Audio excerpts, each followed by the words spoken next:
Olá, todos e todas. Aqui é o professor Diego Cirne mais uma vez. Este será o nosso 6º encontro para o projeto IF-CANG do Enem, trabalhando sempre mais alguma dica, algum conteúdo, resolução de questão ligada à prova de linguagens, códigos e suas tecnologias. Na videoaula de hoje, vamos conversar sobre leitura de textos literários líricos. E como vimos trabalhando nos últimos vídeos, vamos trabalhar conceitos e questões sobre o assunto.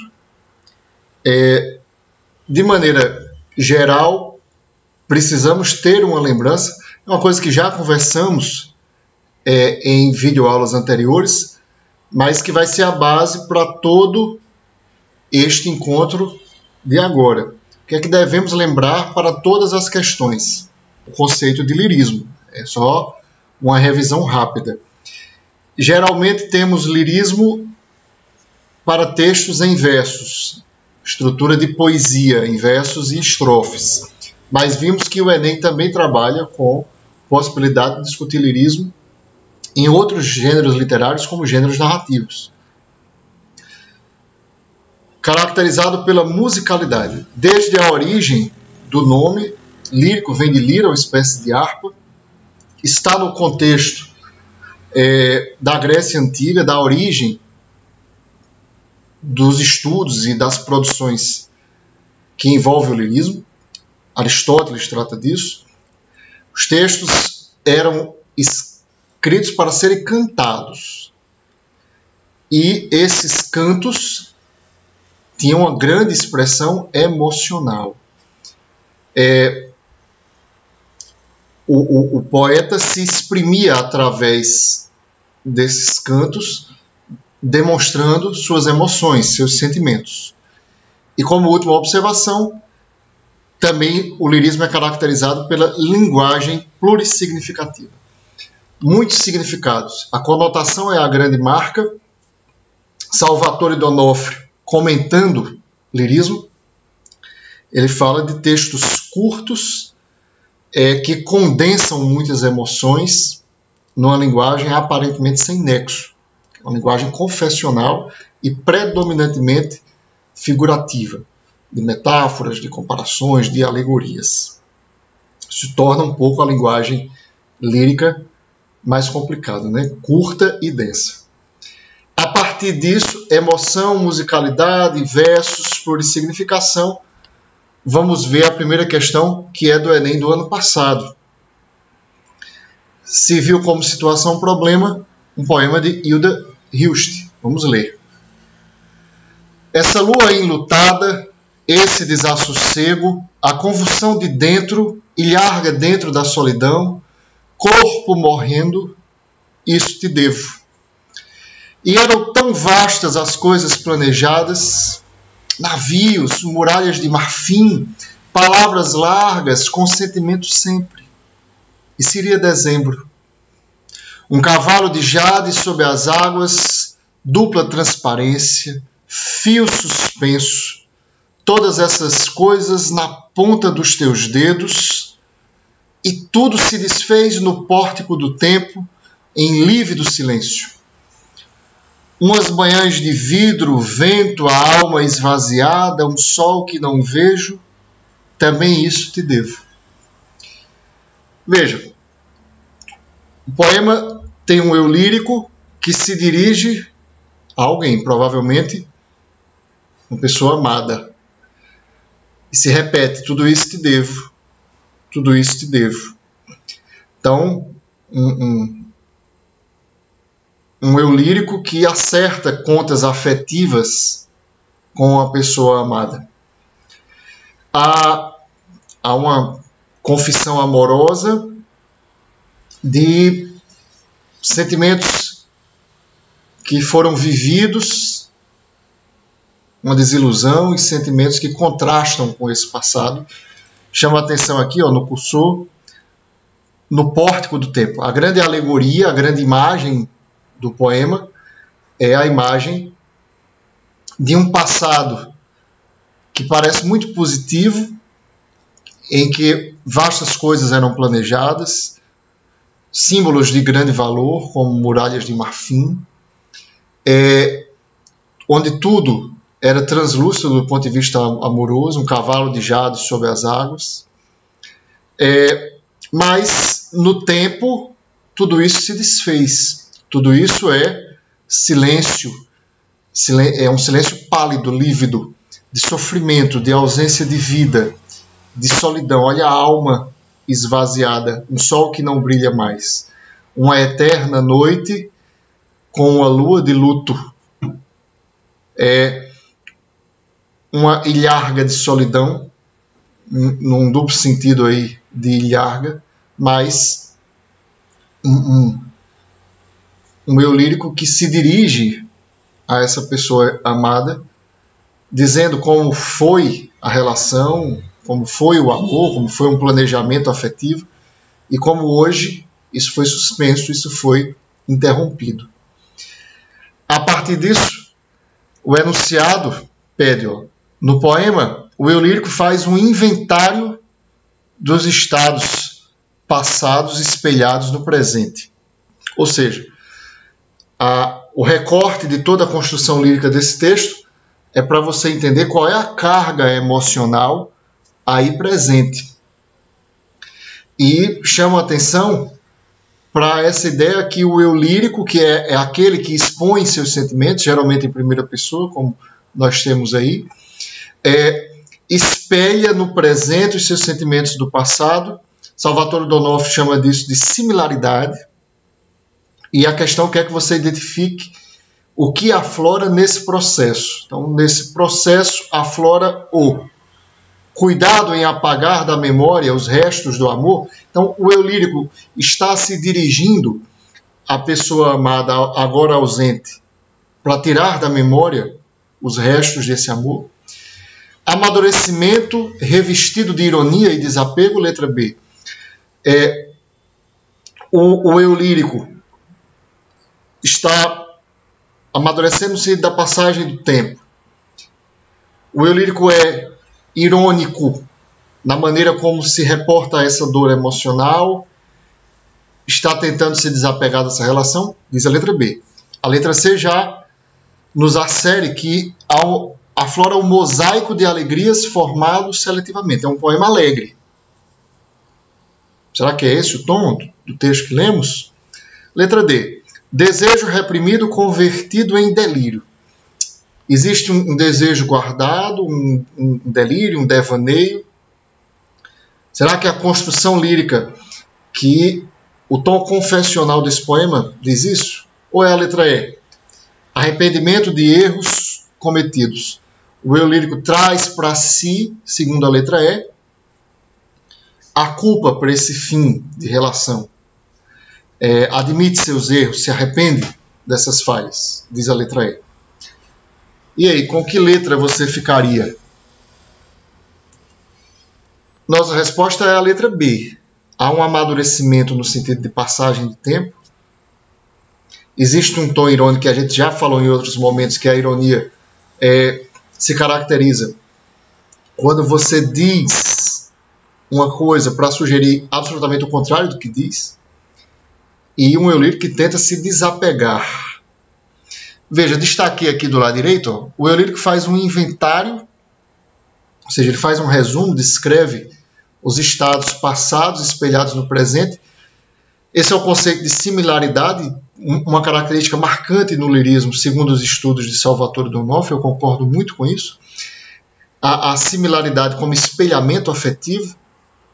Diz ele que sentimentos passados são espelhados na condição presente do eu lírico, ou até na projeção de futuro. Então, uma questão temporal bem interessante que é abordada nessa questão.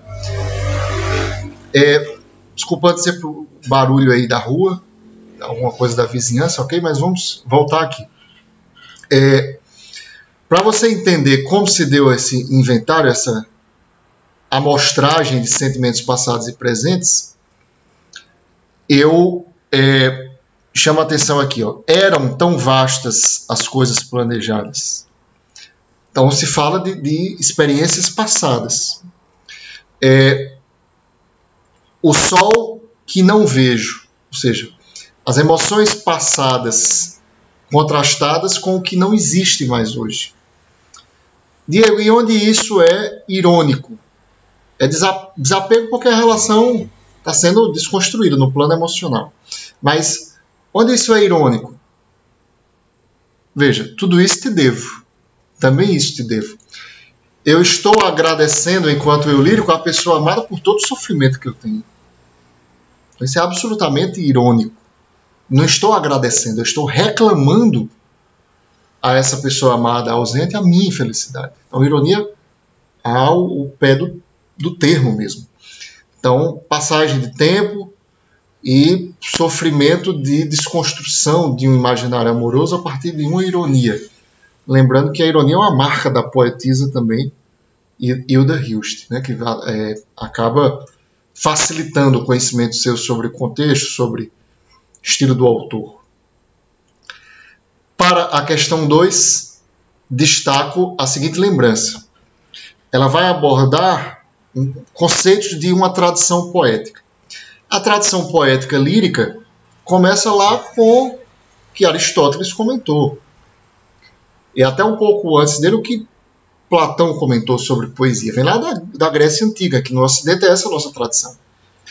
Passando por Roma, medievo, Renascimento, todos os movimentos estéticos da Renascença ao modernismo, à literatura contemporânea, música, poesia escrita, toda essa evolução histórica do lirismo. É tudo pelo que passou a poesia lírica desde a sua origem na Grécia Antiga até hoje. E nisso consta a reinvenção da estrutura poética. Eita, que barulho. Desde os versos cantados ao som da lira, aos registros escritos, a diferentes construções estéticas de acordo com os contextos estéticos, temas diferentes, maneiras de expressão diferente, figuras de linguagem, estrutura de versificação, e quando eu falo versificação, eu estou falando de estrofes, versos, rima, métrica, ok? E o poeta, de alguma maneira, ele sempre está dialogando com essa tradição poética. No caso da questão 2, haverá uma intertextualidade, um diálogo de tradição poética a partir dos dois textos, em que nós temos um texto mais próximo à nossa contemporaneidade, dialogando com a tradição lírica trovadoresca.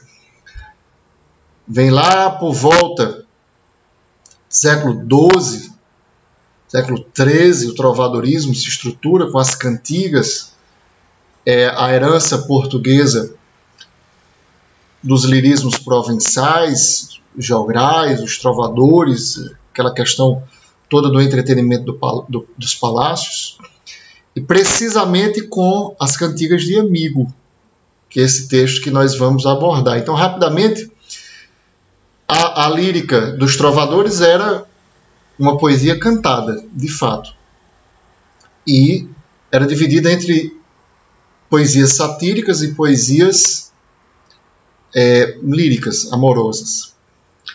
A cantiga de amor e a cantiga de amigo eram os poemas líricos, eram as trovas líricas. A cantiga de amigo, embora fossem composições de homens, poetizava, representava um eu lírico mulher que chorava a saudade do amado que foi para uma viagem, não voltou, não deu notícias, ou uma guerra, uma cruzada, alguma coisa nesse contexto. Então, esse é o diálogo que será estabelecido entre esse texto que vamos ler agora, contemporâneo, e a tradição medieval da poesia lírico-trovadoresca. Ok? Vamos ler. Olha o que eu falei para vocês já da Cantiga de Amigo. O título, A Viagem, já estabelece essa ponte. Vamos ler. Que coisas devo levar nesta viagem em que partes? As cartas de navegação só servem a quem fica. Com que mapas desvendar um continente que falta? Estrangeira do teu corpo, tão comum, quantas línguas aprender para calar-me? Também quem fica procura um oriente. Também a quem fica cabe uma paisagem nova, e a travessia insone do desconhecido, e a alegria difícil da descoberta. O que levas do que fica? O que do que levas retiro? Então, mais uma vez, nós temos um eu lírico, veja aqui o verbo flexionado na segunda pessoa do singular, o que levas, um eu lírico se dirigindo a uma pessoa amada que foi numa viagem. Esse eu lírico é uma mulher estrangeira do teu corpo. Esse eu lírico sofre a saudade, sofre pela ausência do amado. E esse amado que viajou, veja que o tema é a viagem, já anunciado no título. Então, que coisas devo levar nesta viagem em que partes? Veja a total confusão emocional entre o eu lírico e pessoa amada ausente. Pessoa amada ausente viajou, mas esse eu lírico é quem vai levar alguma coisa dessa viagem. Veja, inicia com pergunta, acaba com pergunta, né? Porque há uma inquietude afetiva, que seria a grande questão do poema. Como se fala de viagem, lembra um pouco o contexto medieval, as cartas de navegação só servem a quem fica. Também nessa relação paradoxal entre eu e pessoa amada. As cartas de navegação são levadas por quem parte. Mas qual é a imagem, a construção poética construída pelos versos? Eu preciso de cartas de navegação como amante abandonada, diz esse eu lírico, mulher. Então eu preciso desse rumo, dessas cartas de navegação. Eu preciso de mapas, veja, simbologia próxima a cartas de navegação, para desvendar um continente que falta. Preciso conhecer outras coisas, descobrir outros lugares. E a imagem aqui é provavelmente de uma pessoa amada que foi no universo da expansão marítima, né? E veja, nessas descobertas de lugares desconhecidos, esse eu lírico diz, estrangeira do teu corpo tão comum, quantas línguas aprender para calar-me? Veja, construção poética bonita, né? Estrangeiro e outras línguas. Só que isso no duplo sentido do amor. Você foi embora e eu me tornei estrangeira do teu corpo, diz essa voz poética. Porque o teu corpo está ausente. E essas línguas que eu devo aprender, você tem um duplo sentido entre uma imagem até erótica, né? Quantas bocas eu vou beijar para calar esse meu sofrimento, apaziguar esse meu sofrimento, encontrar outro amor. Quem fica precisa de um oriente. Retomando a ideia de cartas de navegação, de mapas. Quem fica precisa de uma paisagem nova, que é justamente essa redescoberta amorosa, essa ressignificação amorosa, em duplo sentido, sempre com uma paisagem mesmo de terra à vista, né? De descobrimentos, de expansão, de navegações. A travessia insone do desconhecido, ela perdeu o sono, é insone. Eu estou sem rumo, sem saber o que vai acontecer comigo. Essa alegria é difícil de descobrir outras coisas. E aí vem essa confusão entre eu e essa pessoa que parte, que comentamos, né? A partir disso, veja o recorte do enunciado para orientar a sua leitura da situação-problema. A viagem e a ausência remetem a um repertório poético tradicional, já sabemos. Lírica trovadoresca, cantiga de amigo. O diálogo, o intertexto está estabelecido. No poema, a voz lírica dialoga com essa tradição. Perdão, desculpa, repercutindo a voz lírica, eu lírico, eu poético, Salvatore D'Onofrio cita eu poemático. Então, como é que esse eu lírico, como é que essa voz lírica dialoga com as cantigas de amigo? Porque repercute a saudade como experiência de apatia, letra A. O diálogo com a cantiga de amigo é feito por saudade e sofrimento? É a presença da fragmentação da identidade? É um eu que perdeu a noção de si? Será que era isso que havia na cantiga de amigo e há agora, neste texto? Letra C, negação do desejo como expressão de culpa. Ou seja, é um eu poético que nega o seu desejo porque tem culpa dessa separação. Letra D, persistência da memória na valorização do passado. Isto é a memória afetiva, as lembranças amorosas são constantes, persistem, o passado é muito valorizado? Ou seria a letra E que nos diz revelação de rumos projetada pela vivência de solidão? Rumos pela imagem de caminhos, de projetos de caminhos? Há um eu lírico só? Isso nos diz a letra E. E você ficaria com que alternativa?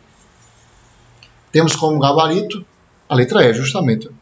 Revelação de rumos. Destaco aqui, do lado esquerdo, acompanha. Por que rumos? O título fala de viagem, segundo verso fala disso. É quem ficou e perdeu o rumo, quem precisa descobrir um continente, quem está estrangeira do corpo amado, quem fica e precisa de um oriente, e quem fica precisa descobrir uma paisagem nova. Então, a alegoria, a imagem do poema, a alegoria que eu falo, a construção de símbolos para formar uma grande imagem poética, é de viagem do eu que partiu e a viagem amorosa. Uma experiência de solidão, de dor, né? Embora você pudesse se confundir com outra alternativa, mas não esqueça, aí você precisa conhecer que tradição poética, que repertório poético tradicional é esse, tão comum no Ocidente, sobretudo no cancioneiro de língua portuguesa, em poemas de língua portuguesa, que é a cantiga de amigo. E a cantiga de amigo fala sempre de viagem. Martim Codax. Ondas do mar de Vigo, se vires meu amigo, por Deus diga se virá cedo. Por que eu estou perguntando as ondas do mar pelo meu amado? Porque ele foi embora numa viagem. É uma tradição poética que está sendo retomada aí, certinho? Letra E. Lembrança para a questão 3. É outro tipo de abordagem. É uma abordagem que a poesia lírica, a poesia, o poema, vai ser abordado a partir da sua linguagem poética. Roman Jakobson define a literariedade, aquilo que torna um texto literário, pela função poética, pela ênfase na transmissão da mensagem.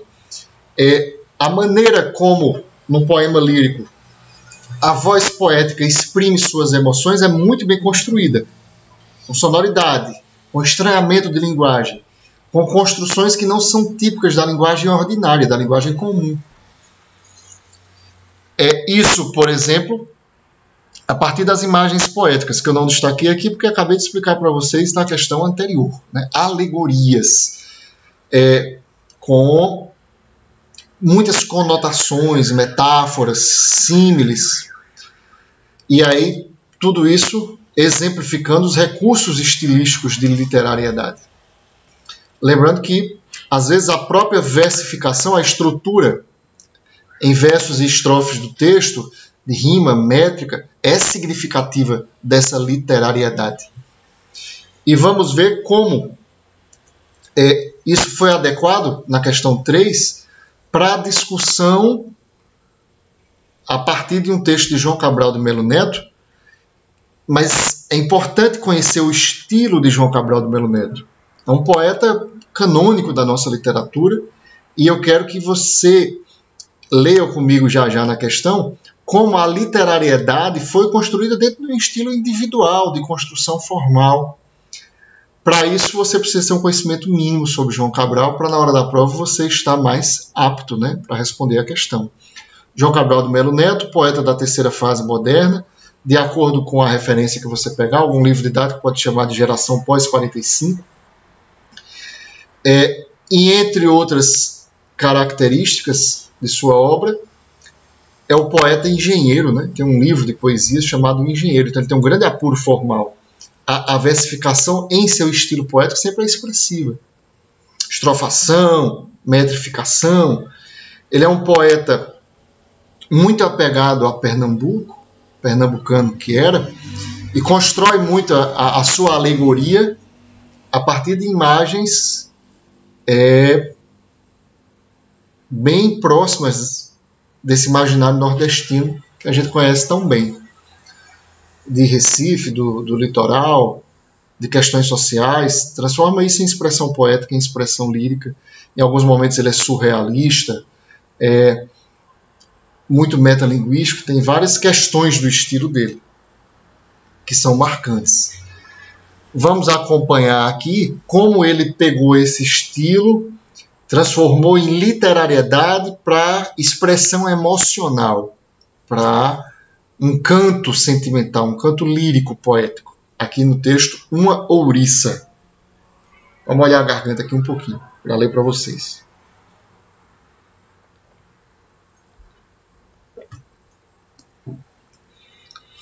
Uma ouriça. Se o de longe esboça de chegar perto, se fecha, convexo integral de esfera. Se eriça, bélica e multiespinhenta. E esfera e espinho se ouriça à espera, mas não passiva, como ouriço na loca. Nem só defensiva, como se eriça o gato. Sim agressiva, como jamais o ouriço. Do agressivo capaz de bote, de salto, não salto para trás como o gato, daquele capaz de salto para o assalto. Se o de longe lhe chega de longe, de esfera aos espinhos, ela se desouriça. Reconverte o metal hermético e armado na carne de antes, côncava e propícia, e as molas felinas para o assalto, nas molas em espiral para o abraço. Veja, não é um poeta fácil de compreender. O próprio João Cabral de Melo Neto diz: um poema lido uma vez não é um poema lido, é um poema mal lido, porque a construção poética dele é absolutamente densa. Nesse livro aqui, por exemplo, A Educação pela Pedra, todos os poemas têm a mesma estrutura. São 2 estrofes. E conta comigo aqui, ó. A primeira estrofe vai ter 5, 6, 7, 8. Vendo aqui, me atrapalhei, 10 versos. A primeira estrofe, 10 versos, uma décima. E a segunda estrofe, uma sextilha de 6 versos. E tem significados diferentes. Ele está falando de uma ouriça, então a construção alegórica do texto é tratar de uma mulher como uma ouriça. A linguagem poética brincando, né? Um ouriço, fêmea, enfim. Uma ouriça. O ouriço como aquele ouriço do mar, né? Redondo e cheio de espinhos. E ele vai falar de 2 momentos. Ó. Veja o primeiro verso da primeira estrofe. Se o de longe esboça de chegar perto. E se o de longe lhe chega em de longe. Então está falando aqui de contato, que pode ser até amoroso, na plurissignificação do texto, os vários significados que o texto nos dá. Então, veja, se uma pessoa se aproxima dessa mulher, é de longe porque é desconhecido e quer chegar perto, primeira estrofe, acompanha. Ela se fecha e se transforma numa esfera convexa, fechada para fora. Ela se eriça como um ouriço, uma ouriça, bélica para a guerra, para a luta, com muitos espinhos. Ela é esfera e espinho e espera, ela se fecha. Mas essa espera não é passiva, como um ouriço mesmo, que fica lá no buraco no mar. Nem só defensiva, como se eriça o gato. Aí veja que ele coloca outra imagem aqui, que na beleza, na delicadeza, muitas vezes é atribuída no nosso imaginário como conjunto de imagens, a figura feminina, né? Até na linguagem amorosa, é uma gata. Veja, ela não é passiva na defesa, não só espera, não é só defesa, mas ela tem uma postura de ataque.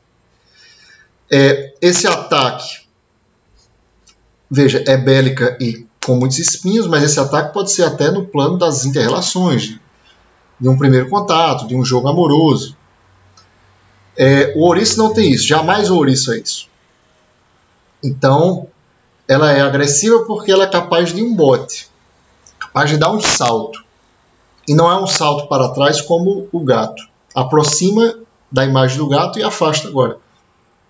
Mas ela é capaz de um salto para assaltar, para atacar. Um jogo de palavra interessante entre salto e assalto. Então chamei a atenção para vocês que, como engenheiro da poesia, ele consegue escrever um livro em que todos os textos têm a mesma estrutura, há uma regularidade, uma formalidade simétrica, em que cada estrofe significa uma coisa. Então, isso é parte daquela característica que eu lembrei para vocês no slide anterior. E tem aqui o que de regionalismo. A imagem litorânea é muito forte na obra dele. Cantar a praia, símbolos e imagens típicas do litoral pernambucano, como por exemplo aqui o ouriço. Na segunda estrofe, o barulho está atrapalhando aí, desculpa. Na segunda estrofe, quem está longe não chega perto, fica de longe olhando. E lembre que isso pode ser na própria construção amorosa das inter-relações. Então, ela era esfera que virou espinhos, mas agora ela se desouriça, ou seja, ela se desarma, desfaz esses espinhos de defesa e ataque. Ela reconverte, ela se transformou na primeira estrofe e agora se retransformou. O que era um metal hermético e armado de carne, veja, como se fosse uma armadura pronta para a guerra, hermética no sentido totalmente fechada, e o que era convexo se transforma em côncavo, ou seja, o que era assim fechado para fora se abre para fora. Propícia, ou seja, está aberta para uma oportunidade. E as molas felinas que eram para dar um salto para o assalto, agora são molas em espiral para dar um abraço, ou seja, está abrindo para acolher. Veja, conjunto de imagens díspares, de um comportamento de uma figura feminina, provavelmente num plano amoroso totalmente fechado nas inter-relações de início e depois aberta. Mas uma construção imagética pesada, né? Plástica, como é a cara da linguagem cerebral, embora lírica. É interessante isso em João Cabral. Ele é profundamente racional. E a questão aborda justamente isso. Ó. Com apuro formal, o poema tece um conjunto semântico que metaforiza a atitude feminina de apuro formal por toda aquela construção. O primeiro verso da primeira estrofe, contrastando com o primeiro verso da segunda estrofe, a primeira estrofe contrastando com a segunda. Em um conjunto semântico, como sema, como significado de metáfora, eu diria até mais, como alegoria mesmo, um conjunto de metáforas formando uma imagem sobre uma atitude feminina. Por isso que ele usa ouriça. E essa atitude feminina é de tenacidade transformada em brandura, a saber, uma imagem rija, dura, que depois se torna branda, mais leve. Ou a letra B, de obstinação traduzida em isolamento. Ela é linearmente isolada, por isso obstinada. Letra C, inércia provocada pelo desejo platônico. O amor, no sentido platônico, a gente até discutiu já no nosso primeiro encontro, a torna paralisada. Aí a ideia de inércia. Não existe movimento nessa figura feminina, nesse jogo amoroso. Ou será a letra D, irreverência cultivada de forma cautelosa. Irreverência, existe certo sarcasmo, certa ironia, muita calma. Por fim, a letra E nos diz desconfiança consumada pela intolerância. Essa mulher no jogo amoroso, ela é intolerante por ser desconfiada. E isso é linear, não muda. E aí, com que resposta você ficaria? O gabarito é a letra A. Lembrando, ó, os destaques. O apuro formal como característica de João Cabral para criar uma imagem poética, metaforizada, alegorizada, de jogo amoroso, usando uma simbologia litorânea regional.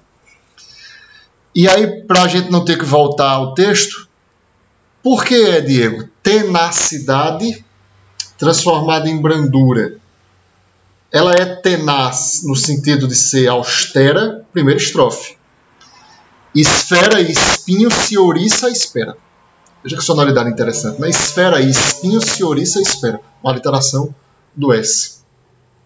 Ela está fechada para fora, lembra da imagem?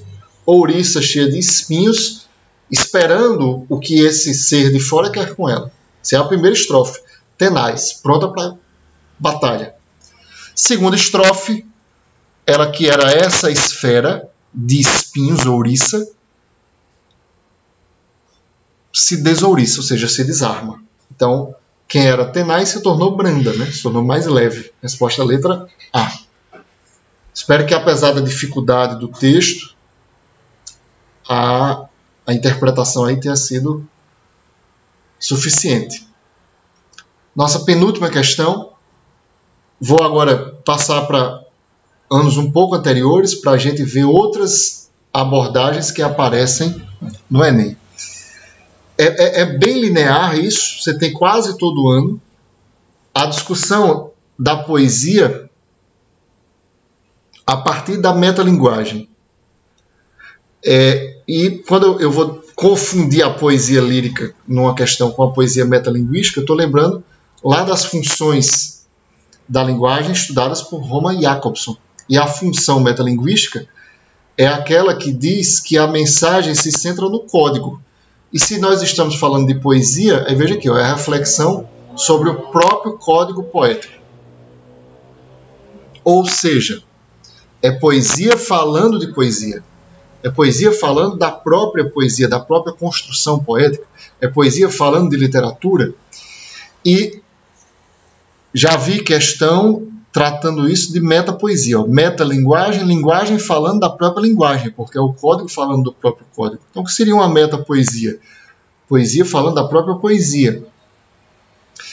E aqui a última observação marcante é a partir dos textos modernistas. A arte moderna, desde as vanguardas europeias, se é proposto por Filippo Tommaso Marinetti no Manifesto Futurista, ela deve ser de autoproblematização. Então, poesias do século XX, desde os primórdios modernistas, seja Fernando Pessoa em Portugal, seja Manuel Bandeira aqui, e essa é uma marca que ficou para a nossa contemporaneidade, é poesia que questiona a própria poesia, a própria literariedade. Muitos poetas fizeram isso, Bandeira, Drummond. Você tem canções que falam sobre o próprio ato de cantar. Oswaldo Montenegro, por exemplo, canta uma canção daquelas de filosofia. Então, ele explica na poesia de sua música, seu estilo de composição, isso é metapoesia, isso é metalinguagem, função metalinguística. Lá em 2016, eu escolhi essa questão. Aparece muito nas provas, mas por ser um tipo de construção poética diferente de Ana Cristina César, veja que o texto é prosa poética, em que ela está dando uma primeira lição, diz o título. Então, é uma primeira lição sobre poesia. E acaba sendo para a gente uma espécie de revisão, tanto de lirismo como de estudo sobre poesia de maneira geral. Acompanha aí, tá? Os gêneros de poesia são lírico, satírico, didático, épico, ligeiro. O gênero lírico compreende o lirismo. Lirismo é a tradução de um sentimento subjetivo, sincero e pessoal. É a linguagem do coração, do amor. O lirismo é assim denominado porque em outros tempos os versos sentimentais eram declamados ao som da lira. O lirismo pode ser A. Elegíaco, quando trata de assuntos tristes, quase sempre a morte. B. Bucólico, quando versa sobre assuntos campestres. C. Erótico, quando versa sobre o amor. O lirismo elegíaco compreende a elegia, a nênia, a endecha, o epitáfio e o epicédio. Elegia é uma poesia que trata de assuntos tristes. Nênia é uma poesia em homenagem a uma pessoa morta. Era declamada junto à fogueira onde o cadáver era incinerado.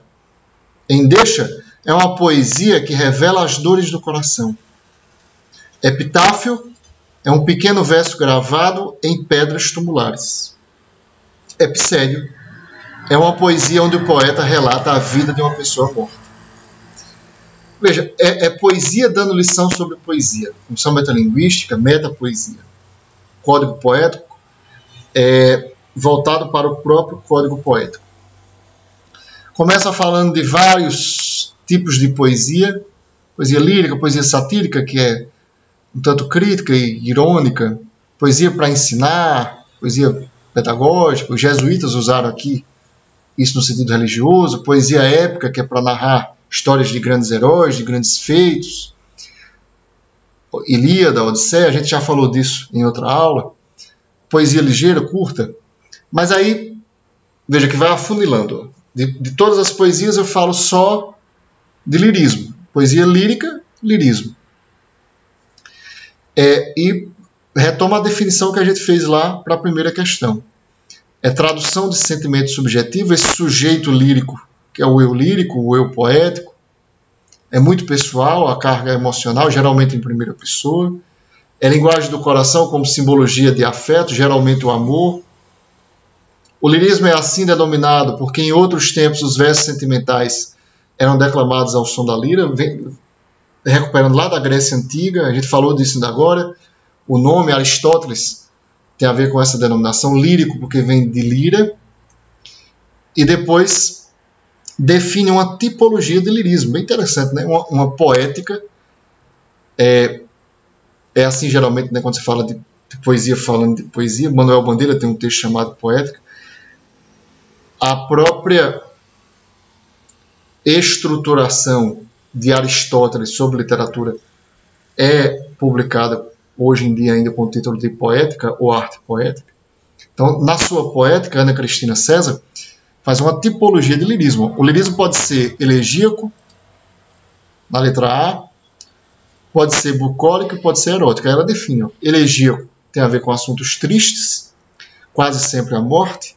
Bucólico tem a ver com os assuntos campestres, o idílio, as liras árcades da Marília de Disseu, ou o poema erótico, quando versa sobre amor. Aqui não é erótico no sentido da sexualidade, da carnalidade, mas é erótico de Eros, né, o deus amor, como no Banquete de Platão.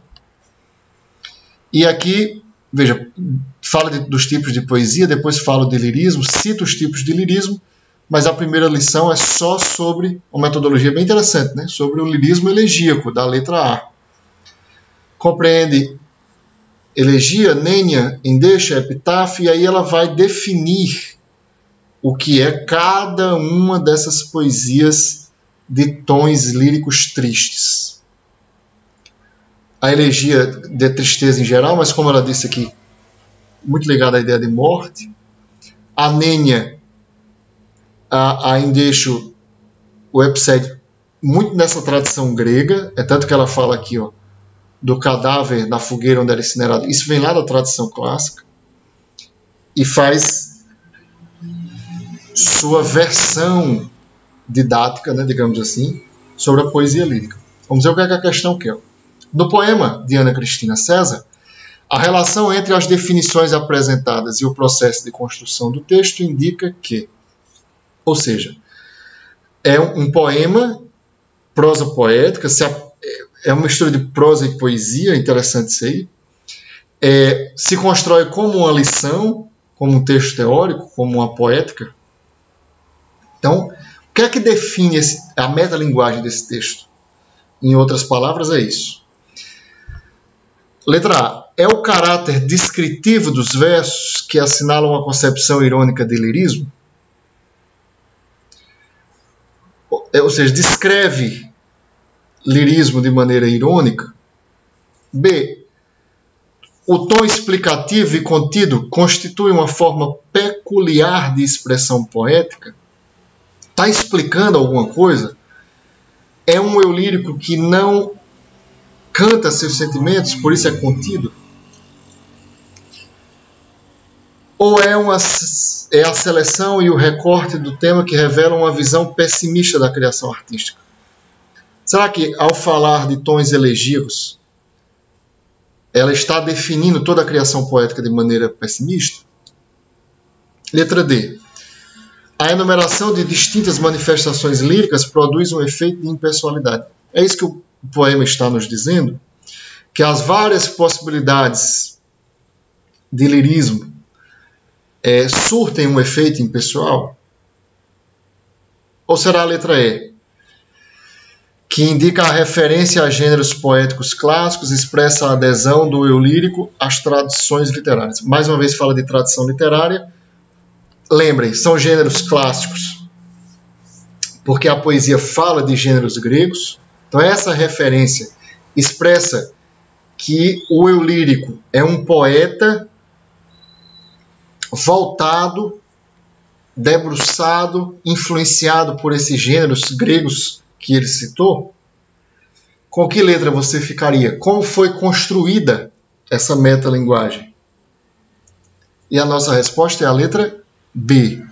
A relação entre as definições apresentadas sobre poesia, lirismo e depois poesia lírica elegíaca e o processo de construção do texto, voltando aqui rapidinho, como uma lição dividido em tópicos, ó, exemplificando, tem um tom explicativo e contido. E é uma expressão poética, porque é um texto poético, metalinguístico, mas não deixa de ser poético. Mas a poesia escrita de forma diferente, visitando outro gênero, como se fosse um texto teórico. E fica aqui a dica para vocês, que esse tipo de abordagem é muito comum no Enem. Nos últimos anos isso se manteve. Mostrar como uma canção de Chico Buarque, por exemplo, se estrutura como uma carta, e como uma música de Cazuza se estrutura como uma ladainha. Ou seja, a intertextualidade mostrando uma interseção entre gêneros diferentes. E não esqueça que música é poesia, né? Desde a origem. Né? E por que é contido? Porque, veja, não é um texto que fala de sentimento, é um texto lírico transformado em metalinguagem. Inclusive, é um texto em terceira pessoa. Ok? Letra B. E para encerrar a aula de hoje, temos uma última questão e uma lembrança para ela. É um estilo de questão que também aborda funções de linguagem lá de Roman Jakobson, mas não é a função poética. Lembrando que a função poética, que define a literariedade, ela é para todo texto literário, ou para até um texto literário, como um texto publicitário, que faz uso de uma linguagem mais elaborada, que transmite a mensagem de maneira mais enfática, certo? Só um minuto.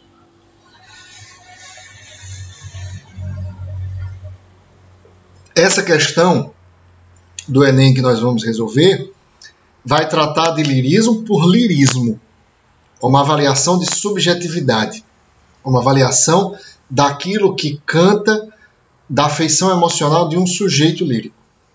E aí é a função emotiva, e tem um asteriscozinho vermelho aqui, que é a função emotiva ou expressiva da linguagem, em que a mensagem se centra na carga emocional, por isso emotiva, do emissor, que expressa sua emoção. Daí o outro nome, função expressiva.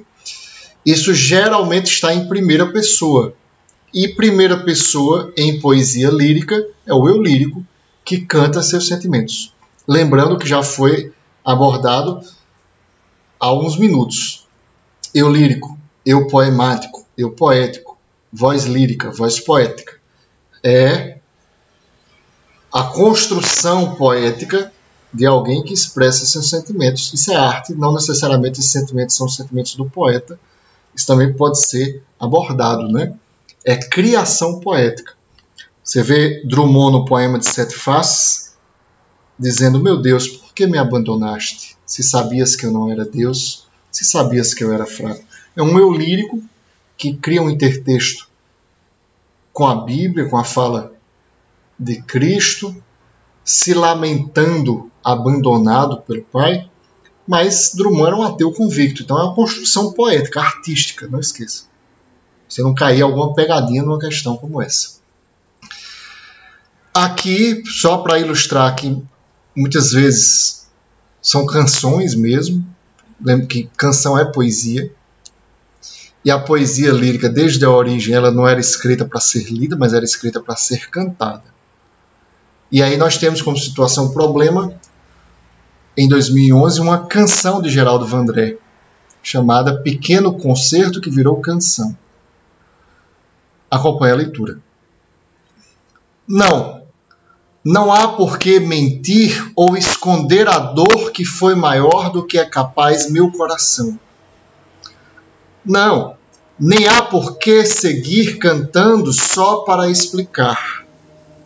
Não vai nunca entender de amor quem nunca soube amar. Eu vou voltar para mim, seguir sozinho assim, até me consumir ou consumir toda essa dor, até sentir de novo o coração capaz de amor. Veja, há um eu lírico em primeira pessoa, falando das emoções do seu coração. É um poema que fala de sofrimento amoroso, o amor é a grande feição lírica. É a dor que está no seu coração. Ele não vai esconder ou mentir, até um pouco metalinguístico, ele vai expressar, né? Isso. Veja, esse tipo de interjeição aqui é muito lírica, sobretudo na poesia romântica do século XIX.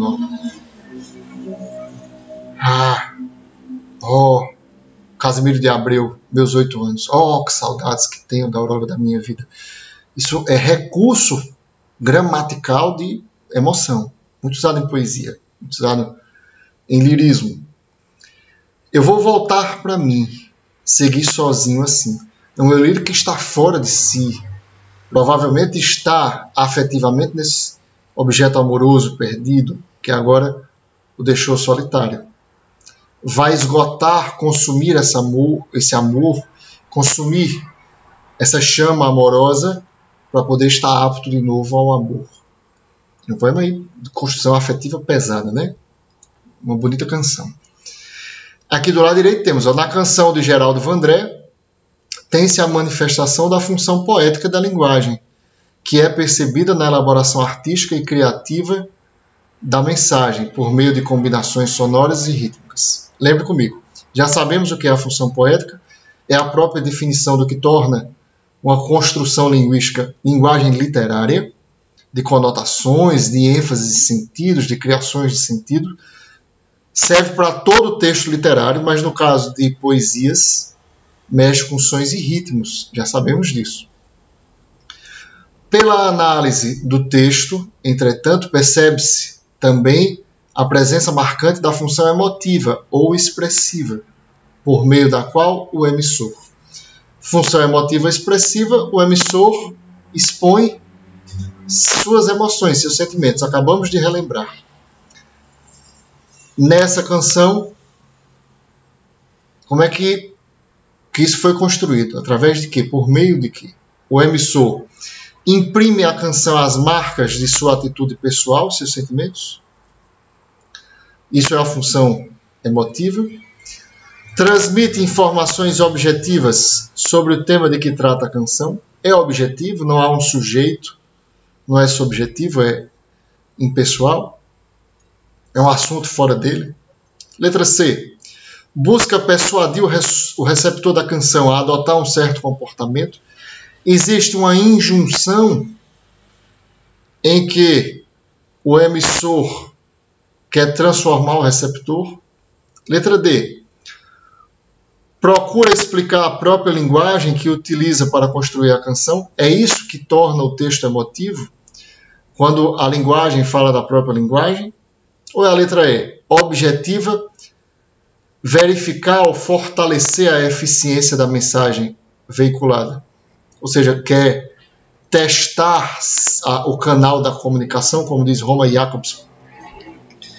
Quer saber se sua mensagem está sendo transmitida, se há comunicação. Resposta, o que é que tem de emocional, de expressivo? Resposta, letra A. Lembre comigo, função poética, a poiesis, está em todo o texto literário, mas não é isso que a questão quer saber. Quer saber apenas a função emotiva ou expressiva. E nela, o emissor aqui é o eu lírico, aquele que transmite a mensagem. Ele imprime à sua canção marcas de atitude pessoal, que a gente viu que é de solidão, de sofrimento amoroso. Tranquilo, aí é uma questão fácil, espero que você não tenha tido dificuldade. Eu coloquei aqui nas outras alternativas, asteriscos. Indico a você que esteja preparado para discutir funções de linguagem, porque tem alguns assuntos que são muito constantes na prova. Variação linguística, intenções comunicativas, gêneros discursivos, isso aparece sempre. Funções de linguagem é assim. E aí, eu estou discutindo literatura a partir de funções de linguagem, porque é um texto, porque é uma construção comunicativa. Mas veja, na letra A definiu função emotiva, na letra B transmitir informações objetivas sobre o tema que trata, valorizar o assunto. Isso é coisa de função, referencial ou denotativa ou informativa, né? Você vai ler uma reportagem num jornal, você vai ler um conceito numa enciclopédia. Isso é impessoal e objetivo e quer só transmitir a informação, o referente. A letra C já traz outra função da linguagem. Persuadir o receptor, isso é função apelativa.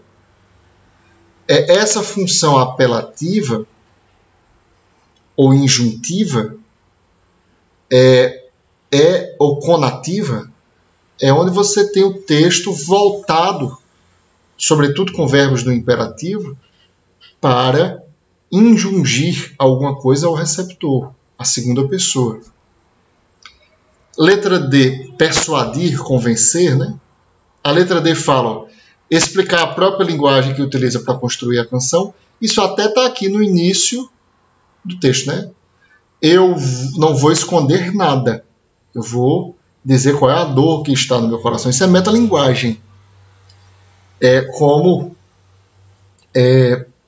um poema que fala da própria poesia. Porque é um poema que explica a sua própria linguagem. Então, isso é função metalinguística e isso seria pertinente para um metapoema, uma metapoesia. Não é o caso aqui. Aparece, mas não é isso que torna o texto emotivo. E a letra E, objetiva verificar ou fortalecer a eficiência da mensagem veiculada. Como eu disse a vocês, testar o canal da comunicação. Isso é coisa da função fática. Uma questão interessante porque abordou um texto literário a partir de funções de linguagem, fazendo junções de habilidades diferentes exigidas na prova de linguagens, e para confundir você mesmo, botou nas outras alternativas as outras funções, certo? É isso que eu queria estar aí com 1 hora de aula mais ou menos, que eu queria trazer para vocês sobre conceitos, sobre dicas de como resolver as questões de poesia, sobretudo no âmbito do lirismo, certo?